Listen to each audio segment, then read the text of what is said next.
आप सभी व्यूअर को मेरा नमस्कार, आदाब एवं सत श्री अकाल। मैं डॉक्टर विजय वर्मा और आप देख रहे हैं आपका अपना चैनल पेट हेल्थ केयर। आज के कुछ दिन पहले मैंने रिपीट ब्रीडिंग के ऊपर एक वीडियो बनाया था जिसमें मैंने आपको ये बताया था कि अगर किसी एनिमल में इस वजह से एनिमल रिपीट ब्रीडिंग में जा रहा है तो उसका फील्ड कंडीशंस में कोई इलाज नहीं है।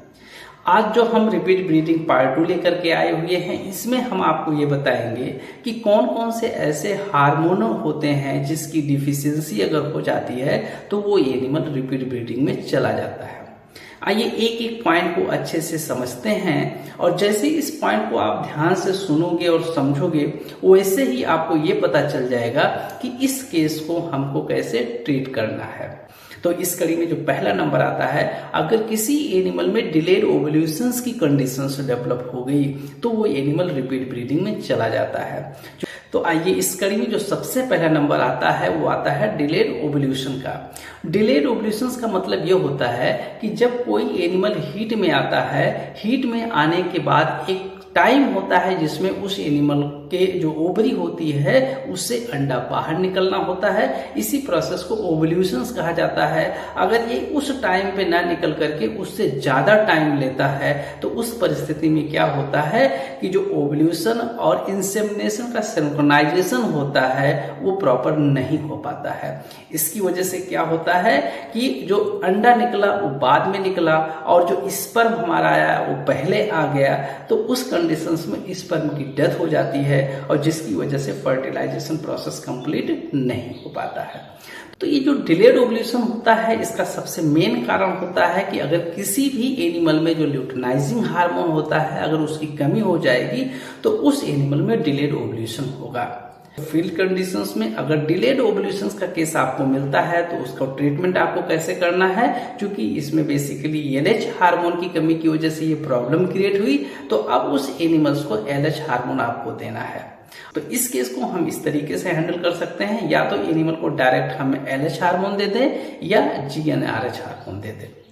इसके अलावा किसी भी एनिमल में रिपीट ब्रीडिंग का जो दूसरा कारण होता है, जो दूसरी सिचुएशंस होती है, अगर किसी एनिमल में एन ओव्यूलेटरी हीट आएगी, मतलब हीट विदाउट ओव्यूलेशन, मतलब एनिमल हीट में आ रहा है लेकिन उस एनिमल में ओव्यूलेशन नहीं हो रहा है, तो ऐसे कंडीशंस में जो एनिमल होगा वो फिर रिपीट ब्रीडिंग में चला जाता है। उसका कारण क्या होता है कि जब समय से ओव्यूलेशन ही नहीं होगा या उस एनिमल में ओव्यूलेशन ही नहीं होगा तो अंडा बाहर नहीं आएगा। जब अंडा बाहर नहीं आ पाएगा तो आप इंसेमिनेशंस करेंगे, इंसेमिनेशंस के बाद जो स्पर्म आएगा वो अकेला क्या करेगा, मतलब फर्टिलाइजेशन प्रोसेस एक बार फिर फेल होता है और फिर एनिमल हमारा कंसीव नहीं करता है। हमारे किसी भी एनिमल में जो heat without ovulation conditions develop होती है उसका सबसे बड़ा मेन दो कारण होता है। पहला, अगर उस एनिमल्स में जो न्यूट्रिशंस आप प्रोवाइड कर रहे हैं वो पुअर कैटेगरी का है,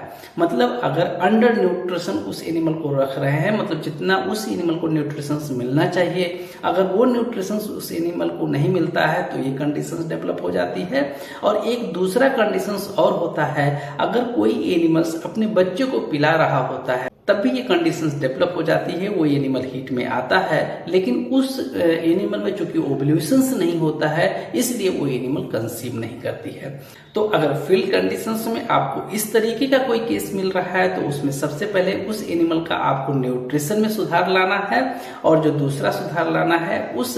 पशुपालक को आप रिकमेंड कीजिए कि जो बच्चे को पिला रहा है अब उस एनिमल को पिलाना बंद कर दे। तो इन दोनों को अगर आप मैनेज करेंगे तो उस कंडीशंस में आपका जो एनिमल होगा वो कंसीव कर जाएगा। इसके अलावा जो एक तीसरी कंडीशंस होता है जिसकी वजह से हमारा एनिमल रिपीट ब्रीडिंग में जाता है और वो होता है साइलेंट हीट, मतलब एनिमल हीट में आ रहा है लेकिन जो हमारा पशुपालक है उसकी हीट की इंटेंसिटी इतनी कम है या उसका ड्यूरेशन इतना कम है कि पशुपालक जान नहीं पा रहा है, और जिसकी वजह से जिस टाइम पे इंसेमिनेशन होना चाहिए वो इंसेमिनेशन नहीं हो पा रहा है। तो किसी भी एनिमल्स में ये जो साइलेंट हीट की कंडीशंस डेवलप होती है या उस एनिमल में जो हीट की इंटेंसिटी होती है या हीट के जो भी साइंस और सिम्टम्स उस एनिमल में दिखने चाहिए वो सही से नहीं दिखते हैं, उसके कई सारे कारण होते हैं। सबसे पहला कारण जो होता है, एक बार फिर अगर उस एनिमल्स का जो न्यूट्रिशन डाइट आप दे रहे हैं उसमें एनर्जी और प्रोटीन कम मात्रा में दी जा रही है, तब उस परिस्थिति में ऐसी कंडीशंस डेवलप होती है।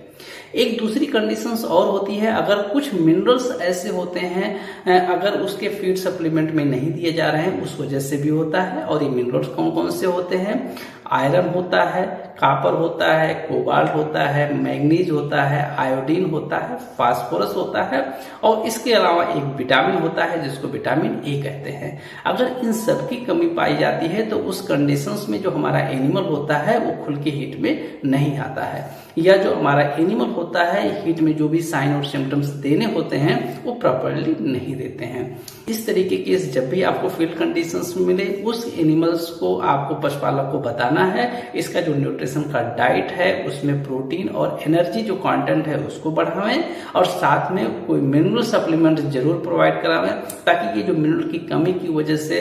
वो हीट में प्रॉपरली नहीं आ पा रही है या खुल के नहीं आ पा रही है वो खुल के हीट में आवे। क्योंकि जब तक एनिमल हमारा खुल के हीट में नहीं आएगा पशुपालक हमारा समझ नहीं पाएगा और सही समय पे फिर इंसेमिनेशन नहीं हो पाता है, जिसकी वजह से हमारा जो एनिमल है वो कंसीव नहीं करता है। इसके अलावा एक चौथा कंडीशन भी होता है, अगर किसी एनिमल्स को जहां पे आप रख रहे हैं वहां पे कोई स्ट्रेस है और वो स्ट्रेस चाहे मैनेजमेंटल स्ट्रेस हो सकता है और चाहे वो इन्वायरमेंटल स्ट्रेस हो सकता है। मैनेजमेंटल स्ट्रेस का मतलब समझिएगा, अगर जैसे किसी एनिमल को जितना खुला स्थान चाहिए, जितना उसको टहलने घूमने के लिए स्पेस चाहिए, अगर वो नहीं मिल पा रहा है या प्रॉपर न्यूट्रिशन नहीं मिल पा रहा है या प्रॉपर वेंटिलेशन की व्यवस्था नहीं है, तो ये स्ट्रेस जो करता है उसके बॉडी में जो हार्मोन्स होते हैं उनको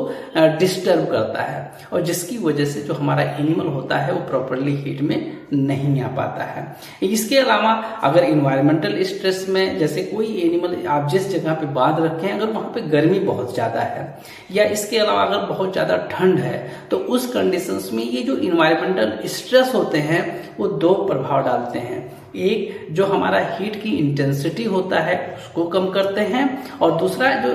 हीट का पीरियड होता है इसको कम कर देते हैं। सामान्य तौर पे आप देखते हैं लोग 12 घंटे के बाद इंसेमिनेट एनिमल को करते हैं, लेकिन अगर हीट का पीरियड छोटा हो जाएगा मतलब ओवल्यूशन पहले हो जाएगा तो पशुपालक क्योंकि वैसे जानता है कि 12 घंटे के बाद ही करना होता है, तो एक बार फिर प्रॉब्लम से आती है कि ओवा पहले रिलीज हो जाता है और स्पर्म बाद में आता है। जब स्पर्म आकर के मिलता है उससे पहले ओवा की डेथ हो चुकी होती है और इस वजह से भी फिर हमारा जो एनिमल होता है वो कंसीव नहीं करता है और फिर वो रिपीट ब्रीडिंग में चला जाता है। तो ये जो स्ट्रेस की वजह से हमारा एनिमल रिपीट ब्रीडिंग में जाता है, जब आप पशुपालक के घर पे जाएंगे वहां पे देखेंगे कि पशु को जहां बांध रखे हैं उसकी स्थिति क्या है, तो आप पशुपालक को जब अच्छे से समझा देंगे तो उसकी समझ में भी आ जाएगा और फिर वो एनिमल जो रिपीट ब्रीडिंग में जा रहा है वो आराम से कंसीव करेगा और इसकी वजह से जो हमारा पशुपालक है वो भी खुश होगा और साथ में आप भी खुश होंगे। इसके अलावा एक और कंडीशन होता है, अगर किसी एनिमल में प्रोजेस्टेरॉन हार्मोन की कमी हो जाएगी